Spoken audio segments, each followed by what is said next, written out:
But I've always admired Tahoes.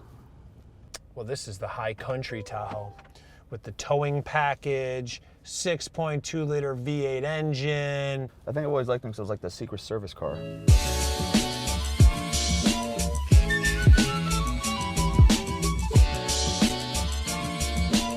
Okay, Ryan Hall joining us on City and Cars Getting Coffee. I feel like I sort of have to yell because you're all the way in the back seat.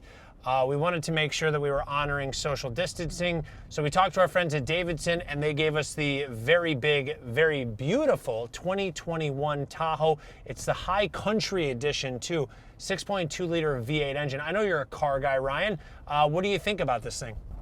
First of all, it's gorgeous, but I also feel like I'm in a luxurious Uber sitting all the way back here. But we do have to be socially distant during these times, so here we are. I feel like all I'm missing is a black suit and some sunglasses, maybe a little earpiece like this, and the eagle has landed type thing. I feel very Secret Service-y right now. I feel I'm searching for the privacy window.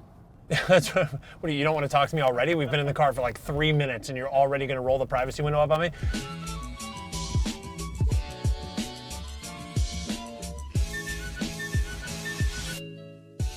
All right, so take out sort of UCFC from the equation because I know that's got to be your favorite part of Utica. Outside of that, outside of the odd, outside of those four walls, what is your favorite part about Utica versus Syracuse?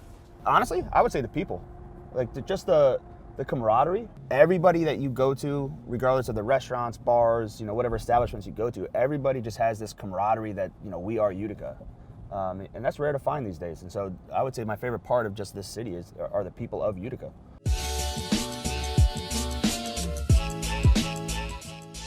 All right, so I have to know, you mentioned the back thing, which I know is a soccer-related injury, but there's a famous eye injury from soccer.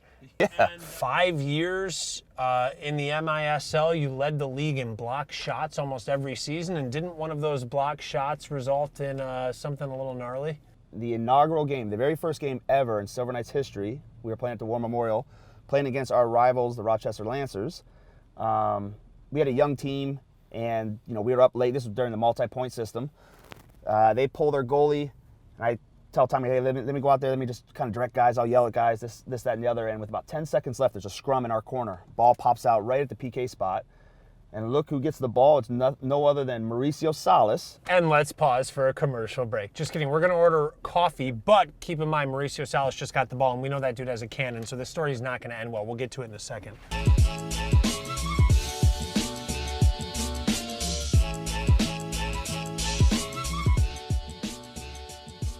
So we left off on your story.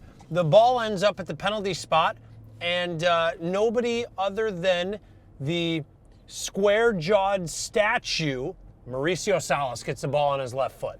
He ends up hammering the ball, hits me square in the face, but really on my eye socket, which the impact forced my eyeball against the back of my wall and sliced my eyeball wide open. My eye filled up with blood and immediately could not see out of my eye. So...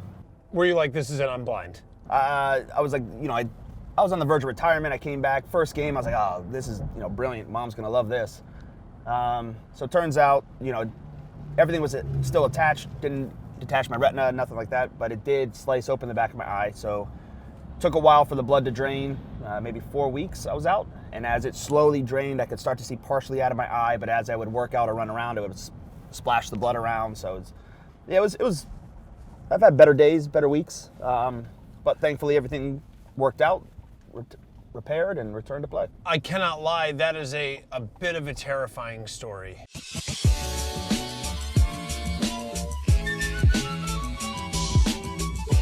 All right, I want to know about the time that Tommy Tanner, of course, the general manager of Utica City FC, you guys have been with each other for a long time, which means you guys have sort of been through the ringer with one another.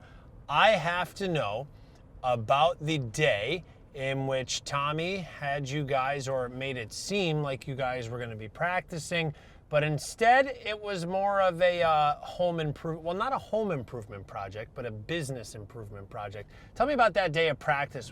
And so we go to practice one day, and our head coach at the time was Lori Calloway, and we're like, hey, we've been sort of preseason-ish, working so hard, we're gonna spend the day, we're gonna go get some lunch. So the whole team gets in the cars, we drive over to Woody's, turns out there wasn't lunch, and instead we had to spend our day painting the entire exterior of Woody's, and sort of got duped into that, and they contributed it as part of our team bonding. I must tell you, I asked Tommy about that, and he has nothing but positive memories about that. One, the free labor certainly didn't hurt. And two, he said you guys did a good job. The paint lasted for 10 years. At least, yeah. So I'm not so sure we did a good job painting, or if it was just the quality of the paint, or guys were just scared that if we didn't paint it well enough, we were going to get cut. But we certainly did our best on the outside of Woody's. All right, lastly, because we're getting back to the Adirondack Bank Center, what should we expect to see in year 3 from a Ryan Hall coach team? More of the same, except further discipline. I think there are times where we allow other teams to dictate the run of play instead of playing our game, and we get frustrated, and players try to take it upon themselves to do more than what we ask. So, a very high octane, very disciplined, hard-nosed defense. In your face, gritty. But also disciplined.